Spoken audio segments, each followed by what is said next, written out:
네, 인정입니다. 제가 별로 유머 감각이 없어가지고 이렇게 웃기지 못하거든요. 그러니까 너무 그렇게 반응 일부러 안 해주셔도 되고요. 예, 저는 오늘 제가 이 세 번째로 고벤처 포럼에서 발표를 하는 겁니다. 그래서 처음에는 포스코 센터에서 할 때였었고 또 한 번은 KT 올레홀에서 했던 건데 오늘 여기서는 처음인 것 같아요. 그래서 이렇게 계속 초대를 해주시는 고영화 회장님께 감사를 드리고요.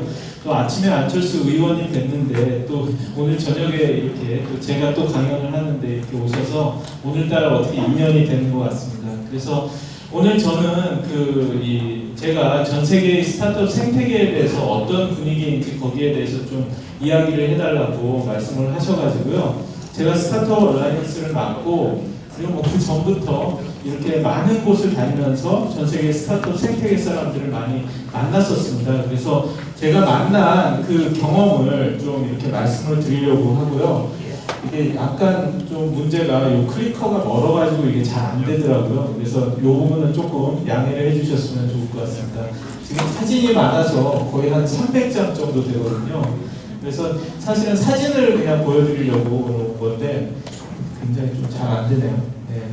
그래서 일단 시작하기 전에 이렇게 말씀을 드리려고 했던 것은 계속 제가 말씀을 드리는 건데 지금 현재는 스타트업을 하기가 되게 이렇게 쉬워진 세상이 됐죠. 그래서 창업 비용 자체가 하락을 하고 SNS라든지 이런 것 때문에 이 전 세계적으로 봤을 때 이렇게 스타트업을 하기에 좀 이렇게 좋은 그런 지금 상황이 됐다라고 말씀을 드릴 수가 있습니다. 그래서 예전에 비해서 생각보다 적은 비용으로 스타트업 창업이 가능해진 그런 시대가 됐기 때문에 전 세계적으로 이렇게 그 스타트업 창업이 늘어나고 있다라고 말씀을 드릴 수가 있는데요.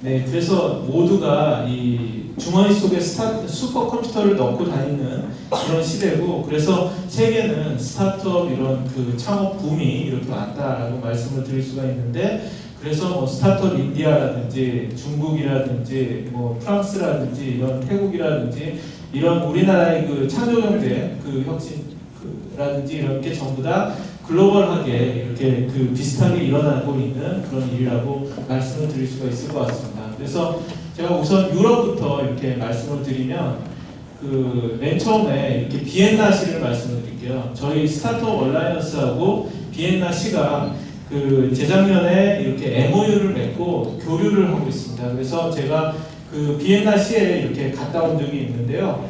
비엔나 시에 이렇게 가보면은 파이오니어스 페스티벌이라는 이런 행사를 합니다. 그래서 이런 행사를 하는데 참가를 했었는데 50개 유럽 팀이 하루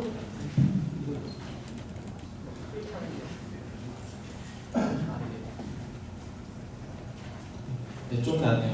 네, 유럽의 스타트업 팀들이 이렇게 집결을 해서 이런 500년 된 컨퍼런스 장소 호프부르크 왕궁이라는 데서 이런 컨퍼런스를 하는데요. 이게 옛날 오스트리아 제국의 왕궁에서 한쪽 편에서 이런 걸 한다는 게 되게 재미있는데, 그래서 이런 왕궁의 장소에 유럽에서 온 사람들이 이렇게 빼곡하게 모여가지고 이런 컨퍼런스를 합니다. 그래서 대략 이게 보면 컨퍼런스라기보다는 파이오니어스 페스티벌이라고 해서 일종의 축제처럼 이렇게 화려하게 이렇게 해요.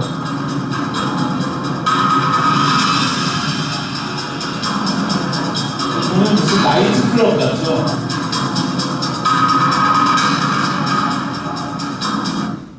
그래서 굉장히 이렇게 보면 캐주얼한 분위기에서 이런 행사를 하는 것을 알 수가 있는데, 그래서 이렇게 경제부 장관이 나와서 축사를 하는데 저 사람들이 하는 말이 경제부 장관의 닉네임이 미스터 스타트업이라고 합니다. 그래서 그만큼 창업을 이렇게 장려하고 그렇게 하는 것을 이렇게 이야기를 하고, 그래서 전 유럽에서 독특한 이런 스타트업들이 이렇게 왔는데요. 이게 재작년에 봤을 때 날아다니는 이런 자동차를 실제로 만들어 갖고 온 그런 사람들도 있었고, 그래서 저거 실제로 이렇게 주행을 하다가 날아오르는 그런 데모를 이렇게 보여주기도 했고, 저런 자동차를 실제로 저렇게 보여주기도 했습니다.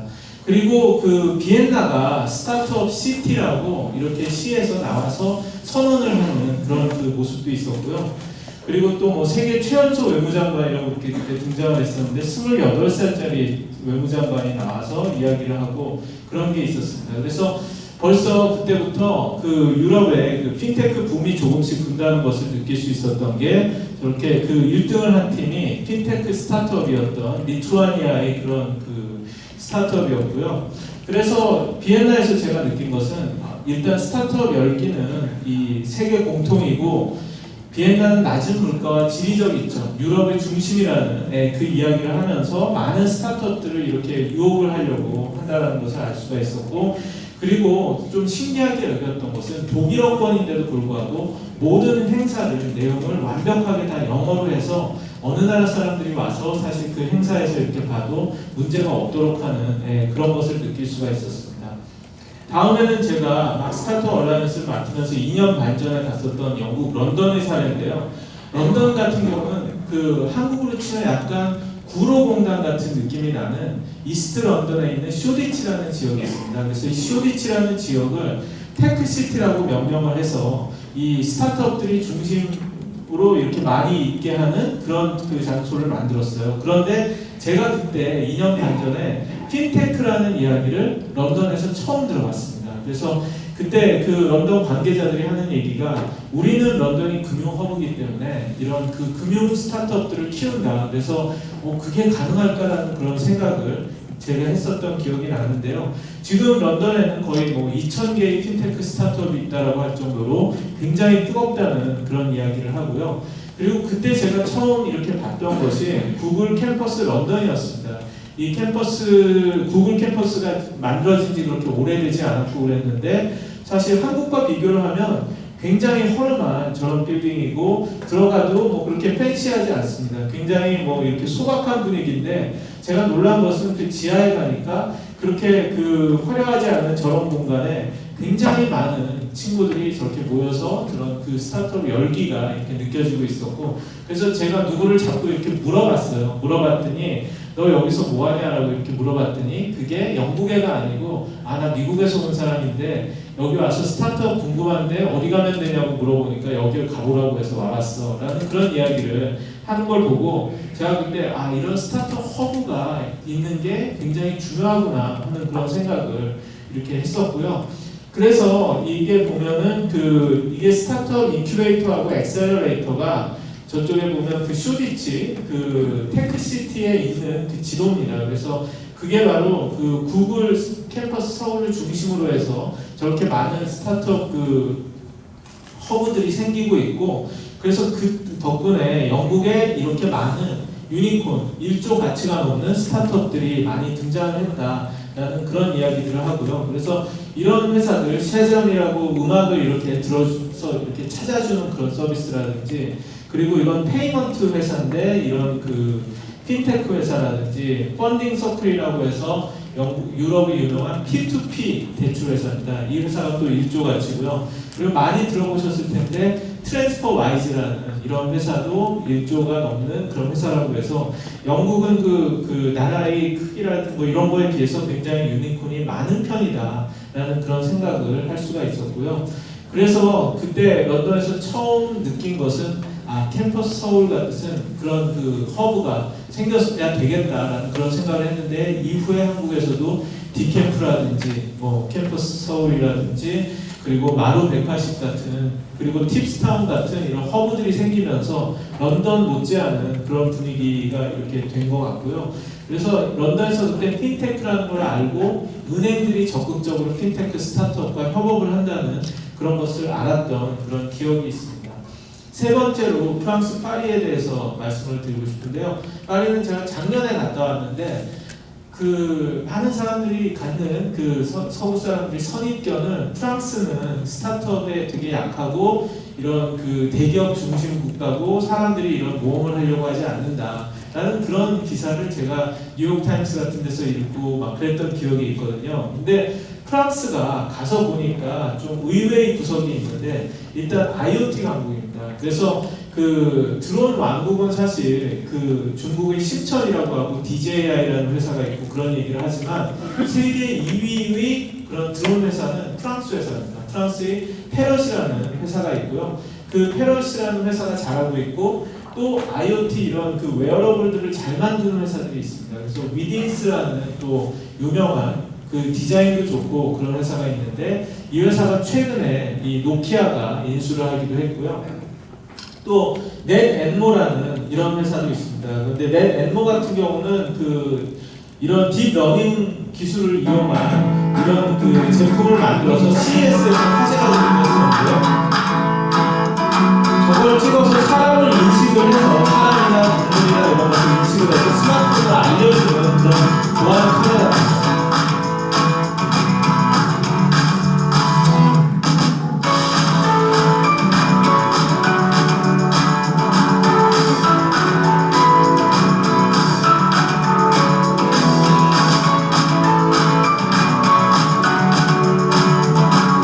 이런 제품도 있고요. 또 시그폭스라는 이런 회사도 있습니다. 이 회사는 뭐냐면 IoT 기기에 있어서 와이파이는 배터리를 많이 먹고 그리고 이 도달거리가 와이파이는 도달거리가 짧고 우리 셀룰라 네트워크는 그 아무데서나 쓸 수가 있지만 배터리를 빨리 먹는다는 것을 착안을 해서 이 회사 자체는 새로운 IoT를 위한 배터리도 적게 먹으면서 더 많은 레인지까지 이렇게 가는 IoT 이 무선 통신 기술을 개발하는 그런 회사인데요. 제가 이 회사 사람을 이렇게 만나서 이야기를 하면서 들었는데 이 회사에 삼성이 100억을 투자하기도 했고요. 일본의 NTT 도코모나 SK텔레콤 같은 데도 투자를 한 회사입니다. 그런데 본사가 그 툴루스에 있어요. 파리에 있지를 않고. 그래서 왜 그러냐 그랬더니 에어버스가 툴루스에 있기 때문에 거기에 뛰어난 엔지니어들이 많고 에어버스 출신들이 많이 그렇게 창업을 한다. 그런 이야기를 하면서 그 좋은 엔지니어들이 그 에어버스 같은 그런 회사에서 나오고 있고 자기네는 큰 전자회사가 없기 때문에 저런 그 괜찮은 작은 회사들이 많이 나오는 게 아닌가 뭐 그런 이야기를 하기도 했었고요. 또 프랑스의 흥미로운 점은 공유경제 대국이다. 자기네가 쉐어링 이코노미가 굉장히 강한 나라다라는 얘기를 하고 그래서 프랑스를 대표하는 스타트업이 뭐냐라는 얘기를 했을 때 브라브라카라는 회사를 이야기를 합니다. 그래서 이 회사는 뭐냐면은 차를 타고 이렇게 갈 때 뭐 지방 같은 데 가서 제가 부산을 갈 때 저 차를 혼자서 몰고 가면 심심하니까 저 브라브라카로 해서 하면은 같이 갈 그 길동무를 얻을 수가 있어요. 그래서 이런 식으로 보면은 장거리에 가는 데 있어서 일종의 우버 같은 카풀 서비스라고 할 수가 있는데 이 서비스 자체가 크게 성장을 하면서 프랑스의 유니콘 회사가 됐고 그러면서 전 유럽으로 이렇게 퍼져나가서 프랑스 사람들이 이런 스타트업 자부심이 됐다는 그런 회사입니다. 그러면서 하는 말이 파리는 너 그거 아니야. 세계 최대의 에어비앤비 마켓이다. 파리가 세계에서 가장 큰 그거고 또 뭐 우버가 태어난 곳이다. 사실 뭐 우버 미국 회사지만 트래비스 캘런이 우버 창업자가 그 사실 파리 택시에 불편을 느껴서 우버를 만들기로 했다는 얘기는 되게 유명한 얘기죠. 그래서 자기들이 하는 것은 자기들의 이런 이노베이션에 거부하지 않고 사실 이노베이션을 적극적으로 받아들이는 사람이다. 그렇게 프랑스가 뭐랄까 이노베이션을 거부하고 뭐 이런 스타트업에 약하다는 거는 앵글로색슨 그 쪽의 미디어들이 농간이다. 그런 이야기까지 할 정도로 얘기를 해서 재미있었고요.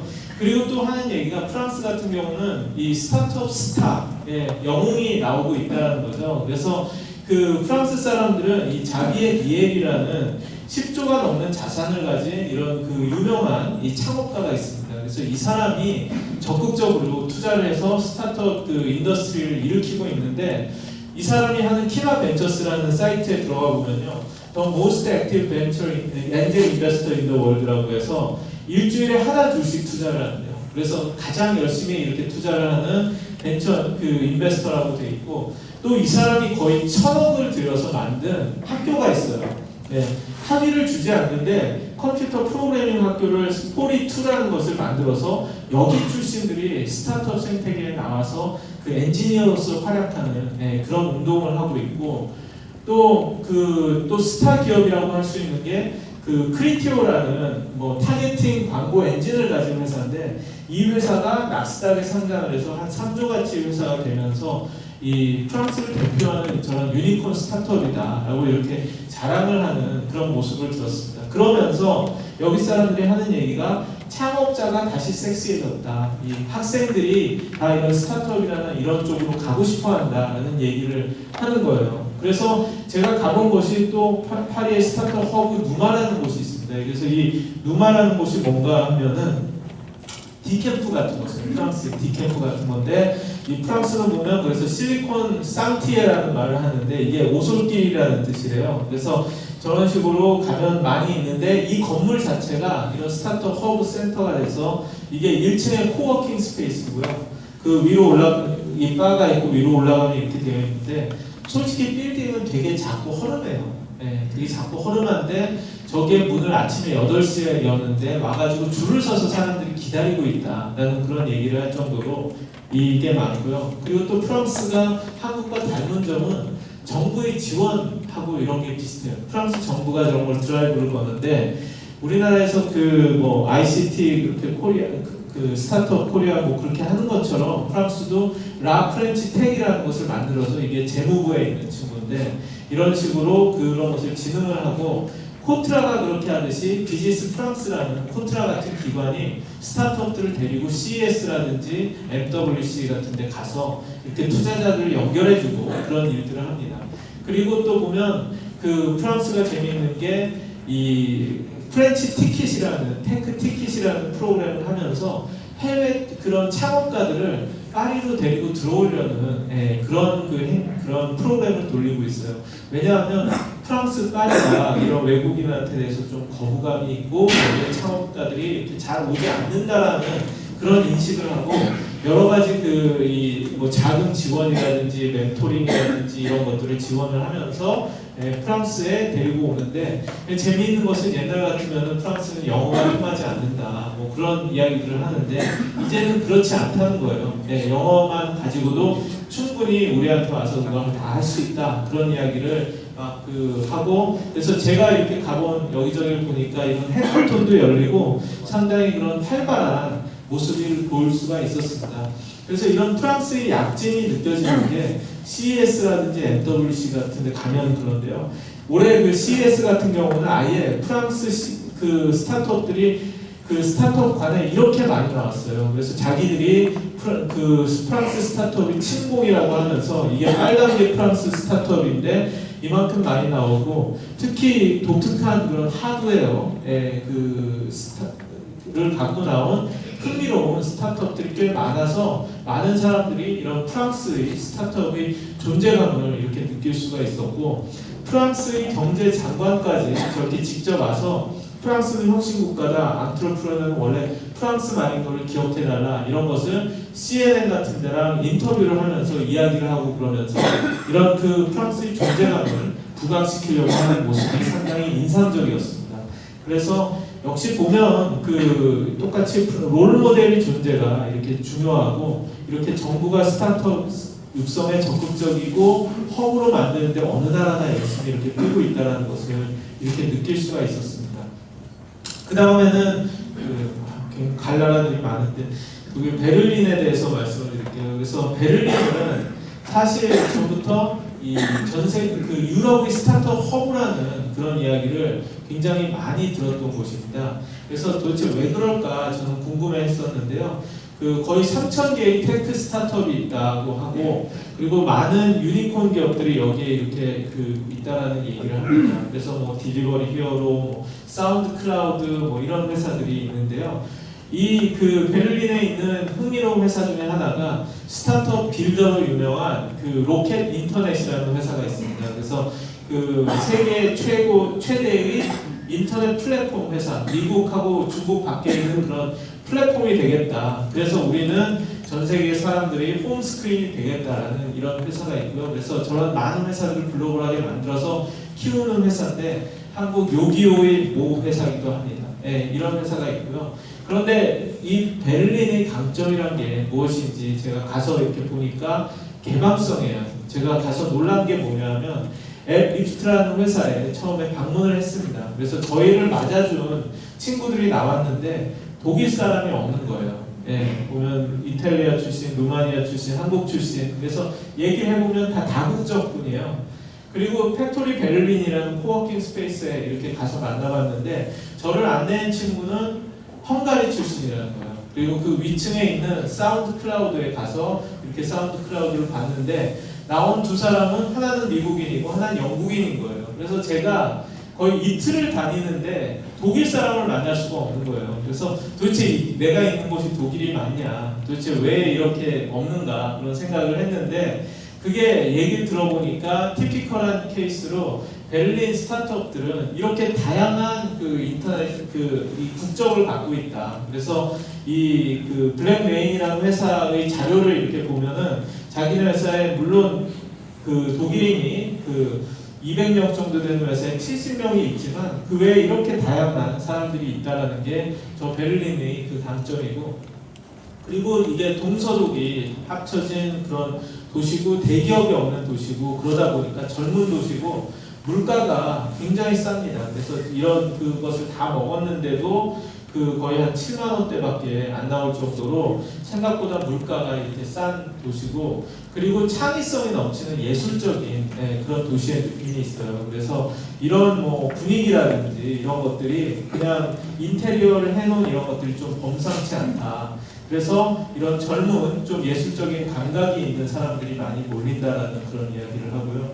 또 영어 능력이 사람들이 굉장히 뛰어납니다. 제가 감탄한 게 모든 곳에 가봐도 포스터라든지 이런 게 다 영어로 되어 있어요. 프랑스만 해도 저런 게 다 불어로 되어 있는데, 그래서 이 외국에서 온 사람들이 이 생활을 하고 일을 하는 데 있어서 독일어를 하지 못해도 거의 불편을 느끼기 어려운 그런 분위기고, 그러다 보니까 저 베를린에 저런 스타트업 허브로서 이 많은 글로벌 인재들을 끌어들이고 전 세계를 상대로 이렇게 비즈니스를 하는 그런 스타트업들이 저기에 본거지를 두려고 이렇게 한다는 그런 느낌을 받았습니다. 그래서 이게 유럽 주요 도시에 대한 그런 그 제 인상이고요.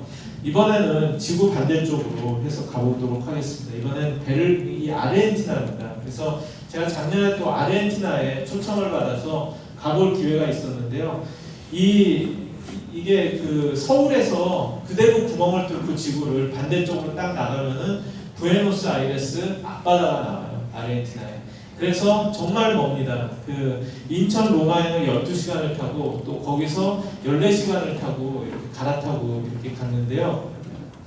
생각보다 남미라고는 하지만 유럽이더라고요. 그래서 거의 인구의 대부분이 스페인과 이태리 사람들입니다. 그래서 이 유럽풍의 도시인데 제가 여기서 느낀 것은 어쨌든 정치적으로 불안하고 그 환율이라든지 이런 것들이 문제가 있지만 저기서도 어떻게 하면 스타트업을 이렇게 키울 수 있느냐에 대한 고민이 있고요. 그리고 그래도 자기네가 이 라틴 아메리카에서 유니콘을 배출한 국가다.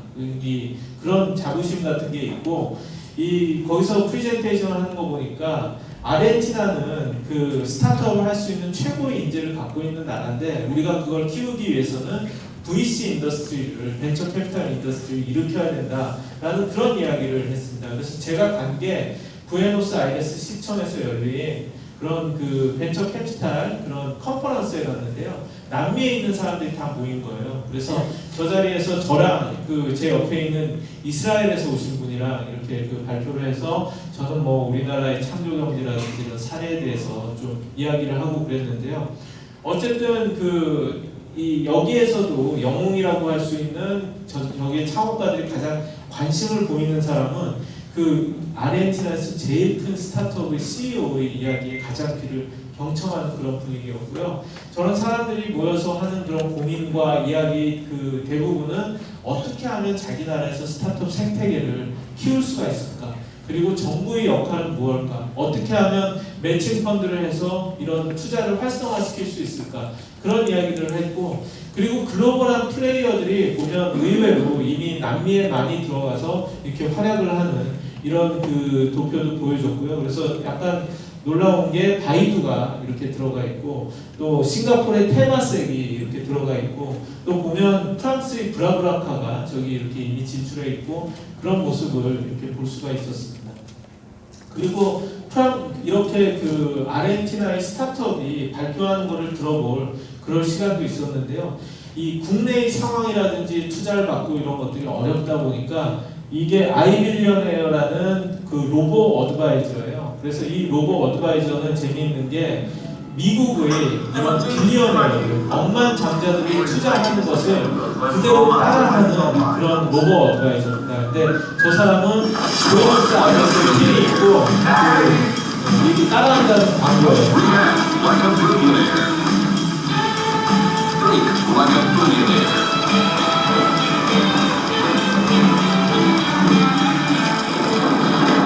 Learn how billionaires invest their money with the free iBillionaire app and start investing like a billionaire.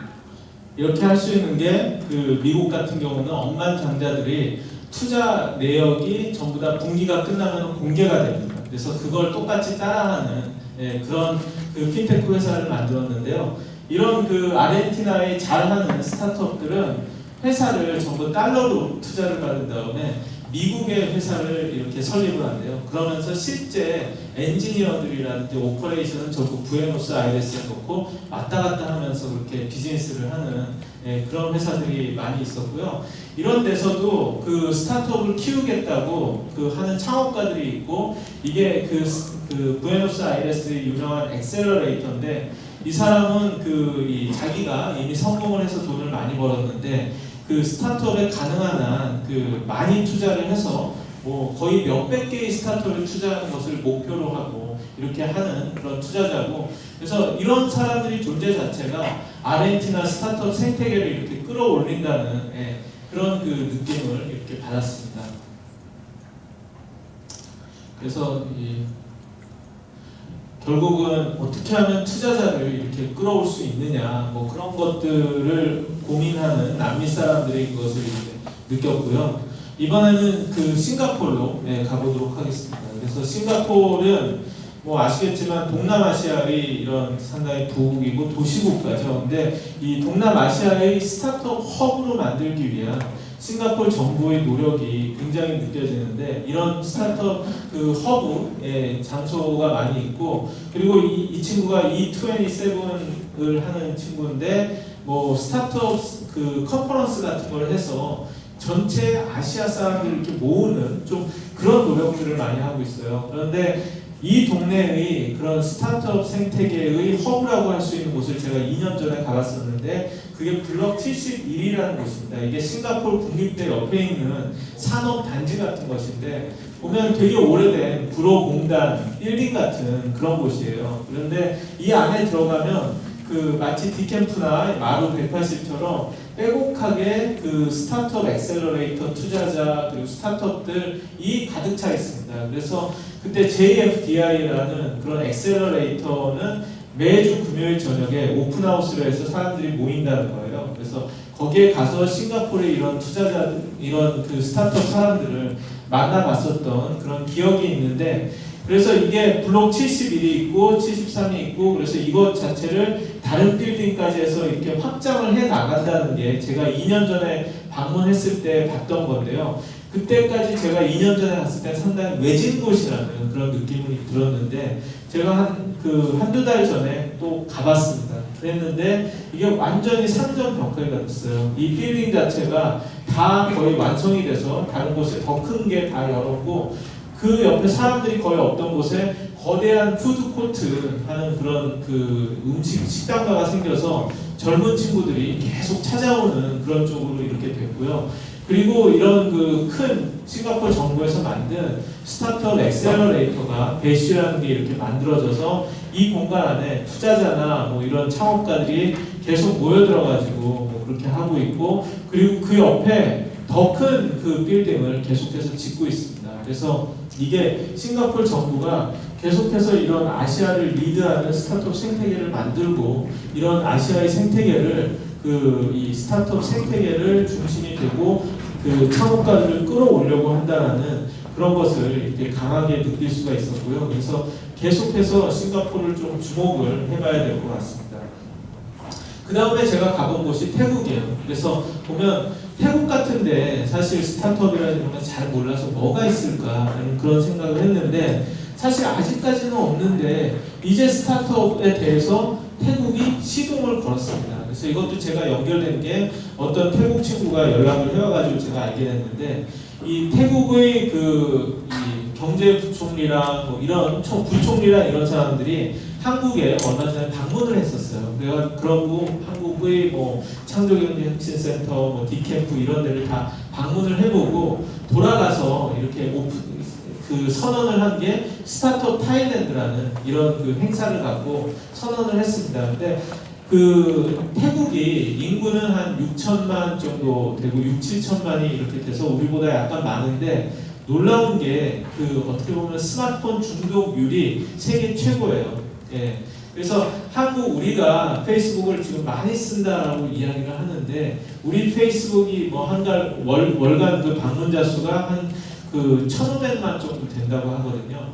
근데 태국의 페이스북 그 사용자 수가 3,700만 명이라고 그러고요. 예, 그리고 보통 전 세계 평균이 그 페이스북을 하는 게 한 30분 좀 넘는다는 얘기를 하는데 태국 사람들은 하루에 페이스북을 2시간 30분을 평균 쓴다고 합니다. 예, 그래서 거의 페이스북도 라인도 많이 쓰고요. 그래서 페이스북 라인이 거의 중독된 나라라고 할 수 있을 정도로 많이 쓴다고 하는데 거기에도 스타트업 이런 그 코워킹 스페이스가 있고요. 이런 허바라는 그 주택을 개조한 이런 데가 있는데 가서 보니까 그 진짜 이 태국을 방문한 외국인들하고 태국의 창업가들이 이런 식으로 모여서 일을 하고 이런 태국의 스타트업이 있어서 제가 좀 이야기를 해봤는데 거의 한국과 비슷한 그런 분위기입니다. 근데 이 친구들이 하는 얘기가 아니 태국 사람들이 그렇게 이 페이스북과 이런 것들도 많이 쓰고 스마트폰 많이 쓰고 이런 걸 좋아하는데 불행히도 태국 스타트업이 만든 서비스는 없다 거의. 그래서 우리도 이런 걸 키워야 된다고 되게 중요하다고 얘기를 하고 있고 그래서 태국의 스타트업을 어떻게 키우기 위해서 굉장히 고민을 하고 있는 그런 모습을 봤습니다. 그래서 한국 스타트업한테도 저런 태국 같은 시장이 상당히 기회가 있을 수 있겠다라는 그런 그것을 느꼈고요.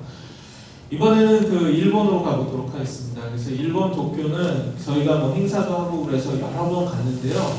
일본의 그 스타트업 생태계를 위해서 이렇게 뛰고 있는 토마츠 벤처소프트 기무라상이라고 있는데 이 친구의 이야기를 이렇게 들어보면 분명히 돈은 몰려요. 스타트업에 대한 투자라든지 이런 것들은 좀 몰리는데 보면은 그 스타트업에 돈은 몰리는데 이 스타트업에 투자되는 투자사의 숫자는 거의 이상하게 조금씩 줄고 있습니다. 그래서 투자금은 늘어나지만 창업은 늘지 않는다. 그래서 왜 그러냐라는 일본 물어봤는데 우리랑 비슷한 이런 얘기를 실패에 대한 두려움이 있다. 일본만 해도 왜 그런 두려움이 있냐라는 얘기를 하니까 일본 사람들은 다 일단 대기업에 가기를 선호하고 대기업을 그만두고 뭔가 창업을 했다 시도를 했다가 실패하면 다시 돌아갈 수 없다라는 그런 두려움이 있다는 거예요. 그래서 그거를 극복할 수 있어야지 일본의 창업이 늘 것 같은데 그거에 대한 이야기를 하고 근데 어쨌든 이런 스타트업에 대한 관심이 올라가고 있고 분위기가 바뀌고 있다는 것은 사실인 것 같아요. 그래서 제가 만난 투자자 중에 벤처 캐피탈 중에 이 스카이랜드 벤처스의 기노시타라는 선수가 있는데 굉장히 그 젊은 20대 후반의 친구인데 적극적으로 스타트업을 만든다고 이렇게 글로벌하게 이걸 그 일본의 스타트업 커뮤니티를 만들고 투자하려는 그런 친구가 있었고요. 그래서 어쨌든 그런 상황이지만 일본이 지금 대기업들과 이런 데가 돈이 넘치기 때문에 이런 스타트업에 대한 투자는 굉장히 늘어나고 있고 또 일본의 대기업들이 이런 투자 펀드들을 만들어서 이렇게 적극적으로 벤처기업에 투자한다는 게 일본의 그런 스타트업 그 생태계의 모습이고요. 그리고 대기업이 굉장히 열심히 스타트업 육성 프로그램을 한다는 게 상당히 인상적입니다. 그래서 KDDI 같은 일본 2위의 통신회사, 이동통신회사인데 80조짜리 회사예요. 근데 여기에서 이렇게 자기네 사람들이 멘토가 돼서 스타트업을 키워주는 이런 무겐 라보라는 이런 프로그램도 하고 있고요. 그리고 또 보면 대기업 출신들이 나와서 창업을 하는 케이스도 있어서 이 스마트 휠체어를 만드는 이 휠이라는 회사를 이렇게 봤었는데 여기는 보면 닛산, 소니, 올림퍼스 출신이 이렇게 해서 나와서 이 자기들의 강점, 카메라 뭐 이런 그 운송기구 뭐 이런 거에 대한 강점을 살려서 이런 제품을 만드는 것도 이렇게 보였고요. 그리고 굉장히 그 좀 인상적이었던 그런 그 프로그램 하나는 모닝 피치라는 프로그램을 합니다. 그래서 이 모닝 피치는 뭐냐 하면 매주 목요일 아침 7시에 신주쿠에서 무조건 해요. 네, 이 고벤처 포럼처럼 무조건 하는데 아무나 참가하는 게 아니라 150명의 대기업의 사업개발 담당자들이 갑니다. 그래서 사업개발 담당자들이 스타트업의 발표를 듣고 인사를 하는 그런 시간이에요. 그런데 제가 한번 참석을 해봤는데 깜짝 놀란 게 그 7시에 시작을 하는데 3분 전에 찍은 건데 이미 사람들이 다 와서 꽉 차서 기다리고 있습니다. 그러면서 스타트업들이 발표를 듣고 다 그 다음에 명함 교환을 하고 인사를 하고 그런다는 거죠. 그래서 왜 그렇게까지 열심히 하느냐라고 물어봤더니 이 대기업들의 이런 혁신이라든지 이런 게 한계에 부딪혔기 때문에 이렇게 다른 작은 혁신 기업들이 어떻게 하는지 적극적으로 보고 투자하고 협업을 하려고 한다라는 그런 대기업 담당자들의 그 이야기가 상당히 인상적이었고요. 그래서 일본 사람들다운 이런 철저함으로 이렇게 하는데 매주 목요일 오전 7시에 하는데 이걸 지금까지 150회를 넘게 했어요. 그 얘기는 3년 동안 한 번도 안 빠지고 저렇게 했다라는 얘기인데 제가 아까 이야기한 그 기무라상이 저렇게 시작을 해서 하는 건데 이런 것 자체가 어쨌든 일본이 그렇게 스타트업들하고 협업을 하는 그런 문화가 있다라는 것이고 또 인상적인 것은 이게 그 글로벌 브레인이라는 일본 VC 유리모토의 CEO인데 이분 같은 경우 그 투자를 하는 데 있어서 한국 스타트업에도 많이 투자를 했어요. 한국의 그 파이브락스라든지 이런 데도 투자를 하고 그리고 미국 쪽에 이런 데도 많이 투자를 해서 일본 VC들은 우리보다 훨씬 더 글로벌하게 이렇게 투자를 한다는 것을 알 수가 있습니다. 그리고 그래서 일본의 그런 좋은 스타트업들이 사실 많지 않고 일본의 VC들이 사실 좀 한탄을 하는 것은 일본은 내수 시장이 커서 그런지 일본의 창업가들, 일본의 스타트업들은 도대체 글로벌을 진출을 하려는 의지가 없다라는 그런 이야기를 해요. 그런 면에서 봤을 때 한국 스타트업들은 굉장히 열의도 있고 글로벌하게 가려는 그런 게 있기 때문에 그 상당히 부럽다라는 이야기를 하고 일본이 여태까지 유니콘 스타트업이 없다가 그 몇 달 전에 처음 나왔습니다. 메루카리라는 이런 그 이커머스 스타트업이 처음으로 1조 가치가 넘는 그런 그 스타트업이 됐고요. 그래서 어쨌든 제가 그래도 일본도 변하고 있어요. 그리고 일본은 지금 이런 스타트업이라는 이런 투자에 대한 의지가 사실 충만해 있기 때문에 한국 스타트업으로서는 일본 VC를 노크를 해보고 투자를 받는 게 사실 굉장히 해외 그 투자자를 받는 중에서 유리한 그런 기회다라고 말씀을 드릴 수가 있을 것 같습니다. 그 다음에 중국으로 잠깐 가볼게요.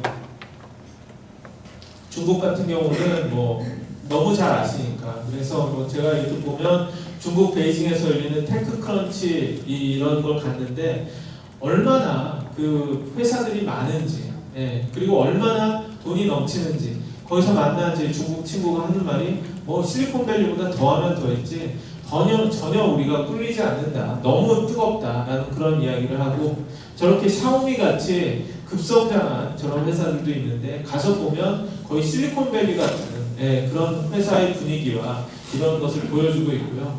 그리고 중국이 이렇게 그 창업 거리라든지 그런 거를 푸시하고 있다는 느낄 수 있는 게 베이징에 가면 이노웨이라는 이런 거리가 있습니다. 근데 제가 뭐 사람이 없을 때 찍어서 좀 한산한데 이 양쪽에 있는 게 전부 다 이런 그 창업 카페예요.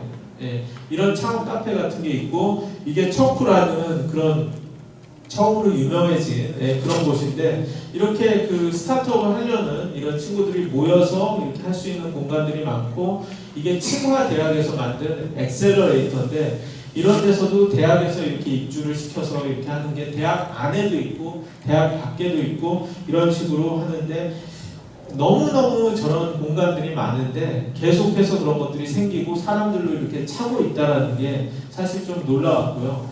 그리고 중국의 심천을 해서 가보면 심천 같은 곳은 또 세계 최대의 이런 화창베이 전자상가가 있으면서 여기서 모든 어떤 부품이든지 다 구할 수 있다는 거죠. 금방 구할 수가 있고 세 개의 이런 전자제품 공장이 있기 때문에 여기에 그 오히려 그 이 서양의 헥스라든지 이런 프랑스인들이 와서 하드웨어 엑셀러레이터를 여기에서도 만들고 이런 샌프란시스코라는 글로벌 스타트업들이 저기 와서 하드웨어를 빨리 이렇게 개발하는 그런 모습을 이렇게 보이고 있어서 그 베이징이 전반적인 스타트업의 그런 허브가 됐다 그러면 심천은 하드웨어 중심의 그런 스타트업 허브가 돼서 발전하는 그런 모습을 보이고 있고 뭐 폭스콘 공장 같은 것도 있고 그리고 심천에는 또 큰 유명한 회사들 DJI라든지 화웨이라든지 텐센트 같은 그런 회사들이 본사가 있기 때문에 그런 데서의 또 여러 가지 협업과 지원이 많이 나오는 그런 곳이라고 이렇게 볼 수가 있었습니다. 그래서 중국은 그야말로 정말 창업이 폭발한다. 그래서 좀 믿기지가 않는 게 작년에 뭐 창업 그 회사 숫자가 365만 개라고 하루에 10,000개씩 생긴다. 그래서 좀 정말 그렇게 발표를 했어요. 그리고 중국 내수 시장이 크니까 글로벌을 신경을 쓰지 않고 그러면서 자기들 대국이라고 외국인과 섞이고 이런 거에 대해서 전혀 신경 쓰지 않는 그런 그게 있고 이 그 정부의 규제라는 게 의외로 없어요. 이 국가 체제에 위협을 하는 그런 거라면은 이렇게 찍어 누르지만 그게 아니고 그리고 외국 회사가 들어오는 거는 그렇게 막지만 자기들끼리는 어떻게 보면 미국보다 더할 정도로 자본주의 시장 경제적으로 이렇게 치고받고 싸우면서 이렇게 회사들이 크는 그런 분위기고 그래서 그 스케일이 커지면은 또 해외 시장으로 나갈 그런 준비를 하는데 재밌는 건 중국의 투자자들이 요새 좀 한국에 관심을 보이고 자기네 내수 시장이 이렇게 줄어들고 그러니까 한국에 갖고 와서 이제 투자를 하고 이런 엑셀러레이터가 한국까지 진출을 해서 이렇게 나오고 그런 좀 움직임들이 있는 게 좀 고무적이라고 생각을 합니다. 그리고 이번에는 그 이스라엘에 가겠습니다. 그래서 이스라엘 같은 경우는 뭐 아시겠지만 창업 국가라고 하죠. 스타트업 네이션이라는 그런 이야기를 하는데 이게 그 사울 싱어라고 스타트업 네이션을 책을 쓴 저자인데요. 이 되게 작은 나라죠. 소국입니다. 800만밖에 안 되는데 거기에서 아라빅을 빼고 이런 유대인들을 보면 한 600만 정도밖에 되지 않아요. 그 나라 크기도 경상북도 정도밖에 안 되고 그리고 영어가 국어가 아니에요. 히브리어가 국어입니다. 그래서 사실 영어 못하는 사람들도 의외로 많아요. 얘기를 해보면. 그런데 인구 대비 스타트업이 제일 많은 나라라고 하죠. 그런데 어떻게 해서 그렇게 잘 되느냐라는 그걸 제가 봤는데 이 그 스타트업 생태계 이 친구가 그런 건데요. 해외에서 살다가 이스라엘로 돌아간 애들이 많아요. 그래서 그런 애들 그러니까 일종의 이민 국가고요. 사람들이 다 섞인 어떻게 보면 이 굉장히 유대인들 안에서의 다양성이 있는 거예요. 남미에서 온 유대인, 미국에서 온 유대인, 프랑스에서 온 유대인, 독일에서 온 유대인 그런 애들이 모여서 일을 하는데 의사소통이 그 영어로 생각보다 잘 되는 그런 그 문화고요. 그리고 글로벌 비즈니스 문화에 되게 익숙한 거예요. 그러니까 이스라엘이 워낙 내수 시장이 작다 보니까 아예 처음부터 이 내수는 신경 안 쓰고 글로벌 프로덕트로 다 만들어요. 왜냐하면 뭐 이스라엘에서 해가야 그 거의 얘기가 안 되기 때문에 그런 식으로 만들고 그리고 이미 어느 정도 축적이 됐어요. 이런 그 창업자들이 굉장히 많고 이게 AOL의 그 ICQ라고 하는 메신저를 판 그 99년 그때부터 해서 계속해서 이런 스타트업 성공이 일어나고 엑싯을 한 창업자들이 또 이렇게 투자를 하고 그런 것들이 되면서 굉장히 좋은 이런 그 스타트업 창업자들이 많고 그리고 이스라엘 사람들 유대인의 특징상 계속 만나고 지겨울 정도로 질문을 하는 문화예요. 되게 시끄럽고 질문을 하고 공격적으로 대화를 하는 그런 분위기이기 때문에 이런 게 스타트업에는 되게 맞는다고 이렇게 봐야 되죠. 그리고 군대 문화가 되게 독특한 거죠. 누구나 다 군대를 가야 되는데 이스라엘의 그 IDF라는 그 이스라엘 디펜스 포스라는 그 군대는 어떻게 보면 세계 최고의 최강의 군대 중에 하나죠. 그리고 기술적으로 가장 앞서 있는 군대예요. 왜 그렇게 기술적으로 앞서냐? 적은 숫자로 우리가 그 많은 수의 적을 이겨야 되기 때문에 그 기술적으로 그걸 발달하고 사이버 군대가 되게 발전을 했다는 거죠. 그래서 이 진짜로 제가 만난 그 이스라엘 창업가 중에 몇 명이 그런 얘기를 했어요. 자기는 컴퓨터 코딩을 하는 방법은 군대에서 처음 배웠대요. 진짜로. 네. 그래서 그런 스킬을 거기서 쌓고 군대에서 이렇게 배운 기술을 갖고 나와서 창업을 했다는 얘기가 거짓말 같은데 진짜 하고, 이 친구도 보면 눈 동공으로 이걸 조종을 하는 그런 기술을 만든 유모브라는 그런 회사인데, 그 군대에서 자기가 이렇게 배운 그 기술로 아이디어로 나와서 창업을 했다라는 얘기를 해요. 근데 영어를 굉장히 잘하는데 어떻게 잘하냐 그러니까 또 부모님이 캐나다에서 온 사람이다. 그리고 되게 평등하게 토론을 즐기는 문화다. 그래서 그냥 수평하게 들이대는 후츠파라는 말이 있죠. 그런 그 문화를 갖고 있기 때문에 이 굉장히 그 스타트업에 맞다라는 그런 이야기를 하죠. 그래서 이스라엘은 제가 유일하게 여기는 정말 실리콘밸리 사람이랑 거의 비슷하게 생각하고 행동한다라는 그런 느낌을 받은 곳이고요. 그래서 이스라엘은 그 실리콘밸리에서도 이스라엘 스타트업은 알아줘요. 예, 거기라고 그러면 일단은 한 수 접고 들어가는 그런 분위기가 있는 곳이다라는 생각을 하고 있고요. 이번에는 이제 거의 마지막으로 미국으로 가볼게요. 그래서 보스턴은 제가 라이코스 CEO를 하면서 살았던 곳이고, 제가 있는 동안 그 실업률이 그냥 높아지고 굉장히 경제가 그 리먼 금융 위기 다음에 어려웠었던 그때 있었는데, 제가 한국으로 돌아왔다가 2년 만에 이렇게 MIT 컨퍼런스에 참석을 하기 위해서 갔었는데, 제가 많이 놀란 것은 MIT하고 하버드가 분위기가 바뀌었어요. 굉장히 창업을 키우고 이런 스타트업에 굉장히 열성을 보이고 있고, 그게 재미있는 것은 스탠포드, 실리콘밸리에 대한 경쟁심이 있는 거예요. 그래서 우리가 이러면서도 뒤지지 말아야겠다는 게 있고, 그리고 거기에서 화제가 됐던 게 하나가 이 마크 저커버그 페이스북이 보스턴에서 하버드에서 시작을 했다가 실리콘밸리로 이사를 간 건데, 이런 식으로 창업가를 우리가 실리콘밸리에 뺏기면 안 된다라는 라이벌 의식이 이렇게 있고, 그래서 MIT가 이런 이 기업가 정신센터, 안트레프레너십 센터를 만들고 적극적으로 그걸 하고 있고, 그리고 MIT 바로 앞에 이런 이 스타트업 센터 같은 게 이렇게 있어서 이렇게 그 스타트업을 키우는 코워킹 스페이스라든지 엑셀러레이터라든지 이런 비즈니스 자체가 크고 있다라는 그런 그 보스턴 글로브 그런 기사도 있고 그랬는데, 스타트업이 특히 바이오 스타트업이라든지 이런 데들이 너무 많은 거예요. 그러면서 제가 알던 분들이 알던 사람들이 잡이 없어서 그렇게 고생하던 사람들이 다 좋은 회사에 들어가서 일을 하고 있어요. 그리고 너무나 즐겁게 그렇게 일을 하는 그런 모습을 보면서, 그리고 건설분이에요. 그래서 지금 미국이 참 이런 그 스타트업 때문에 경제가 좋아졌구나라는 그런 느낌을 이렇게 받았고요. 샌프란시스코는 마지막으로 저는 스타트업이 성지라는 그런 생각이 들어요. 누가 그러는데 스타트업이 거의 5,000개가 있다 그런 이야기를 하는데, 샌프란시스코는 여기 트위터가 있는 이 빌딩 자체가 버려진 텅 빈 빌딩이었거든요.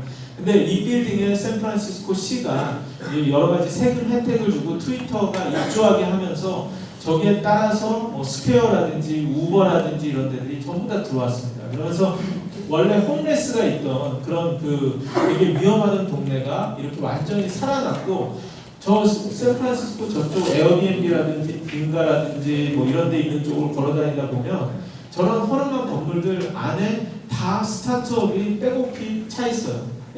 그래서 뭐 겉에서는 저게 뭐가 있는지도 모르는데 들어가면 방문 하나하나마다 저런 스타트업들이 있고, 이런 그 집값이라든지 렌트비라든지 뭐 무지막지하게 이렇게 올라가고 있고, 그리고 많은 그 동네의 밑쪽에 있는 실리콘밸리의 스타트업들이 이 샌프란시스코로 이사를 가요. 그래서 왜 이사를 가냐? 그러니까 젊은 엔지니어들은 도시에 살고 싶어한다. 그리고 우버 때문에 차가 없어도 살 수 있기 때문에 좋은 엔지니어를 뽑으려면 우리도 시내로 들어가야 된다라고, 그래서 제가 아는 이런 그 분들 같은 경우 일부러 이렇게 샌프란시스코로 들어가는 그런 분위기고, 뭐 이런 스타트업 이벤트라든지 이런 게 매일처럼 열리고 전 세계의 그런 그 창업자들 이런 사람들이 와서 뭔가 하려고 하기 때문에 쟤네들은 그냥 자기 그 샌프란시스코에만 있어도 매일매일 그냥 글로벌을 이렇게 만끽할 수가 있는 그런 분위기고요. 그리고 제가 느낀 것은 스타트업을 돕는, 그러니까 이 비즈니스 자체가 그 스타트업을 상대로 하는 비즈니스가 굉장히 많은 거예요. 왜냐하면 스타트업이 몇천 개가 되다 보니까 스타트업을 향한 B2B 비즈니스가 충분히 가치가 있어요. 그런 회사가 뭐 예를 들면 슬랙이라든지 그런 회사들이 있고, 광고 자체도 뭐 스타트업들의 광고가 저렇게 가득 차 있고, 그래서 저 안에서 하나의 그런 그 스타트업 생태계가 이루어져 있고, 샌프란시스코 시민들은 항상 스타트업에 대한 이야기를 하고 스타트업의 제품과 서비스를 적극적으로 이렇게 써주는 그런 문화라고 할 수가 있죠. 그래서 이런 이 샌프란시스코도 건설이라든지 이런 그 붐이 있고, 제게 또 골드러시가 이렇게 맡고 있다라는 생각이 들고, 그야말로 창조 경제가 폭발하는 그런 곳이다라는 그런 생각을 했습니다. 그래서 어느 나라나 보면 이게 중요한 것 같아요. 스타트업 생태계 활성화의 조건, 제가 8가지를 이렇게 한번 적어봤는데, 이게 호주에서 나온 보고서거든요. 근데 이 모든 것을 다 갖고 있는 곳이 사실은 실리콘밸리라고 할 수가 있어요. 그래서 한국 같은 경우는 여기에서 보면은 저는 이 실력 있는 멘토들이 좀 많아지고 있고, 그리고 또 이 대기업들과 뭐 이런 상생이라든지 M&A, 오픈 이노베이션이 좀 되고 있고, 그리고 롤 모델로서 쿠팡이라든지 배달민족이라든지 이런 회사들이 떠오르고 있고, 그리고 자본 생태계에서 뭐 팁스 프로그램이라든지 이런 좋은 프로그램들이 많이 나오면서 좀 창업가들한테 투자가 이루어지고 있지만, 우리가 역시 계속 바꿔야 되는 것은 이 규제 환경을 개선을 하고 창업가를 이렇게 창업을 많이 하는 그런 문화를 만들고, 그리고 개발자들, 엔지니어들이 많이 스타트업으로 뛰어들어야 되고 위험을 감수할 줄 아는 그런 문화가 돼야지 될 것 같다라는 그런 생각을 했습니다. 그래서 뭐 마지막으로 이렇게 보면은 제일 중요한 것은 이 어느 나라나 고민을 하고 있는 게 스타트업을 키우는 데 있어서 정부가 어떻게 해야 될 것인가라는 게 고민이 있고요. 거기에 대해서 끊임없이 생각을 하면서 직접적인 그런 지원보다는 환경을 만들어주고 어떻게 하면 그렇게 활성화가 될 수 있도록 만드는가가 되게 중요한 것 같고요. 그리고 생태계 구성원의 다양성을 높이기 위한 노력이 필요한 것 같아요. 글로벌한 환경을 만들기 위해서. 그래서 우리도 어쩔 수 없이 영어를 잘해야 되고, 영어로 하는 프로그램이나 이런 걸 만들어서 외국 사람들이 많이 와서 한국에서 또 이렇게 섞이도록 하는 게 중요하다는 생각이 들고요. 그리고 스타트업을 육성하고 스타트업과 함께하는 그런 비즈니스도 돈을 벌 수 있어야 돼요. 그래야지 그런 쪽에 스타트업 생태계 전체가 샌프란시스코처럼 활발해진다라고 생각을 하고요. 그리고 오픈 이노베이션, 대기업과 스타트업의 교류 활성화가 일본처럼 이렇게 되는 게 필요하고, 그리고 창업자가 중심이 되는 스타트업 생태계가 돼야 되고, 그래서 제가 많은 곳을 보여드렸지만 화려한 건물이라든지 꼭 그런 화려한 인테리어가 필요한 게 아니더라고요. 그냥 허름해도 좋은 사람들이 모여 있으면은 얼마든지 거기에서 여러 가지 활발한 생태계들이 이렇게 나오게 되는 것 같고요. 그리고 무엇보다도 스타트업 생태계 간판 스타가 있어야지 사람들이 끌려가고, 자식들이 창업을 한다 그래도 부모가 그거를 야, 저 사람처럼 되면 좋겠지 하고 용인해주는 그런 문화가 생긴다는 것은 전 세계 어느 나라나 이렇게 봐도 느낄 수가 있었습니다. 그래서 시간을 약간 추가했는데요. 진짜 이렇게 급하게 이렇게 세계 여행을 다닌 것처럼 한 바퀴 쫙 돌아봤습니다. 네, 감사합니다. 네, 짧게 질의응답 3개 정도만 받아도 될까요? 질문하실 분은 손을 들어주시면 마이크가 준비되어 있죠? 마이크가 바로 갈 예정입니다. 딱 3분 정도만 받겠습니다. 다들 여행하시느라 혹시 정신이 없어서 질문할 생각을 깜빡하셨는지 모르겠습니다. 제가 뭐 몇 개 나라는 빼먹었습니다. 사실 대만이라든지 못 넣고요. 그리고 또 뭐 호주라든지 뉴질랜드라든지 핀란드라든지 이런 데 분들은 저 방문하셔서 제가 또 이야기를 해본 적이 있어서 그런 동네의 이야기도 많이 듣고 그랬는데, 다 어느 나라나 다 비슷한 고민을 갖고 있거든요. 질문 없으세요? 스타트업의 성공률은 하지만 저기 쪽에 먼저 뭐 간단하게 말씀드리면 스타트업의 성공률은 어느 정도 되느냐라는 그런 말씀을 하셨는데요. 어디나 스타트업의 성공률은 사실은 높지 않아요. 예, 보면 스타트업은 대부분 뭐 실리콘밸리도 그렇고 10개가 있으면은 한 뭐 두세 개 성공하고 나머지는 보면 실패하거나 그냥 뭐 본전치기라고 이렇게 해서 얘기를 하는데, 무엇보다 저는 샌프란시스코나 이런 데들이 잘 되는 것은 워낙 많은, 수적으로 많은 도전이 이루어지고, 그리고 잘 되는 스타트업, 성공하는 스타트업이 대기업이 될 수 있도록 이렇게 밀어주는 그런 생태계와 자본 시스템이 되어 있어서 그런 것 같습니다. 그래서 그렇게 스타트업의 성공률이 높아지는, 그러니까 초기 스타트업이 아니고요, 좀 큰 스타트업의 성공률이 높아지는 그런 생태계를 어떻게 만드느냐가 많은 나라들이 고민인 것 같고요. 질문.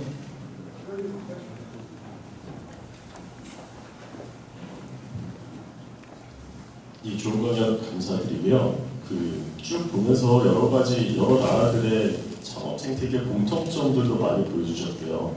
몇 가지 독특한 문화들도 좀 보여주셨는데, 임채선 선생님께서 보셨을 때 우리나라만의 어떤 독특한, 많이 다니셨으면 아마 차이점 같은 것도 좀 느끼셨을 것 같은데요. 우리나라만이 가지고 있는 어떤 강점, 뭔가 좀 부각시켰으면 좋겠다. 뭐 그런 게 혹시 있으신지가 좀 궁금하네요. 한국만큼 솔직히 좋은 인재가 있는 곳이 없다는 얘기들을 합니다. 그래서 뭐 태국도 그런 이야기를 가서 하니까, 태국에 계신 분이 뭐 사람들이 정말 많이 쓰고 그렇게 하는데 좋은 엔지니어가 없대요. 웹 엔지니어, 모바일 엔지니어, 소프트웨어 엔지니어, 그리고 디자이너 뭐 이런 사람들이 없는데, 우리 한국 사람들이 일단 뭐 시킨 것들은 되게 잘하잖아요. 되게 잘하고, 그리고 삼성이라든지 LG라든지 현대 같은 그런 큰 회사가 있고, 또 이 로컬 인터넷 회사로 뭐 네이버라든지 카카오라든지 이런 큰 회사들이 있는 나라가 거의 사실은 없거든요. 유럽 같은 데만 가봐도 거의 다 미국 회사들이 다 가서 장악을 하고 그렇게 있기 때문에, 사실 한국의 그런 인재들을 잘 활용해서 이렇게 키운다면은 많은 것들을 이렇게 좀 할 수 있는데, 그런데 이 워낙 생태계라든지 이런 게 생각보다 닫혀 있다라는 게 조금 아쉬운 점인 것 같고, 그래서 외국 애들이 이렇게 하는 얘기 중에 하나가, 한국 뭔가 되게 대단한 나라인 것 같고 IT가 굉장히 앞서 있고 뭐 그런 것 같은데, 안에서 무슨 일이 일어나는지 밖에서는 잘 보이지가 않는다. 영어로 된 이런 자료도 별로 안 나오고 안에서만 꼼짝꼼짝 하는 것 같고, 그래서 그런 게 조금 더 오픈된 생태계로 바뀌는 게 중요할 것 같다는 생각을 합니다. 마지막으로 하나만 더 받겠습니다. 네, 여기. 예.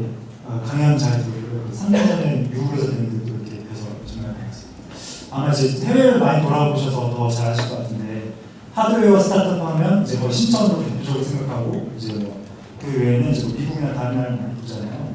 우리나라 같은 경우에는 이제 원래 제조업의 강점을 가지고 있었는데, 이제 점점 이제 경쟁력이 늘리고 있는 상황인데, 약간 이제 우리나라에서 약간 그런 신천 같은 약간 하드웨어 기반의 스타트업이 앞으로는 어떻게 좀 전개가 될지 좀 궁금합니다. 그건 저도 잘 모르고요. 근데 하드웨어 스타트업은 제가 계속 생각하는 건데요, 굉장히 어려운 것 같아요. 예, 시작하기는 뭐 킥스타터나 이런 게 있어서 쉬워 보이는데, 그것을 양산을 하고 많이 팔고 이런 것들은 굉장히 어렵고, 그래서 미국에서 사실은 요새는 하드웨어 스타트업이 되게 어려워서 이렇게 상장을 하거나 핏빛이나 이런 데도 주가가 많이 떨어지고 경쟁이 어렵고, 그렇다고 해서 좀 힘든 것 같다라는 생각이 들고요. 다만 제가 좀 느낀 거는, 한국의 많은 하드웨어 스타트업들이 시도를 했다가 결국 신천 같은 데 가서 안 만들고 한국 공장에서 만든다고 하거든요. 그래서 그게 한국 공장에서 만들면은 사실 되게 제품도 좋고 잘 만드는 곳들이 많은데, 하시는 말씀이 그런 공장들이랄까 이런 데들이 역시 국제화가 덜 된 거예요. 그러니까 신천 같은 경우는 뭐든지 외국에서 오면 워낙 익숙해서 받아서 만들어주고 뭐 이런 거 잘 하는데, 한국의 그런 공장이나 이런 데 가면은 거의 큰 대기업에 그런 하청만 하시고 그래가지고 뭐 킥스타터가 뭔지도 모르고 뭐 세상이 어떻게 돌아가는지도 사실 모르고 그 비즈니스만 하다 보니까 실력은 되게 있는데, 그런 스타트업과 연결을 하고 스타트업과 도와서 그런 걸 만드는 그런 게 좀 익숙하지 않다고 해서, 그런 문화를, 스타트업과 이런 혁신 문화, 협업을 하는 문화를 어떻게 하면 그런 곳들과 잘 연결을 해서 생태계를 키울 수 있을 것인가, 그게 서로 윈윈이 되는 것인데, 결국 거기에 한국의 하드웨어 스타트업의 그 이런 미래가 좀 있지 않을까. 그리고 아까 뭐 일본 이야기한 것처럼 한국의 그 좀 유수의 대기업에 훌륭한 엔지니어들이 많이 나와야 돼요. 예, 그래서 아까 신천의 헥스의 벤자민이 저한테 한 말이 있는데 한국과 일본의 문제는 한국, 일본, 대만의 문제는 좋은 전자회사의 엔지니어들이 안 나온다. 예, 중국은 다 쏟아져 나오는데 그래서 안 되는 거다라는 얘기를 했는데 좀 그런 분위기가 좀 바뀌기를 바랍니다. 네, 감사합니다. 네,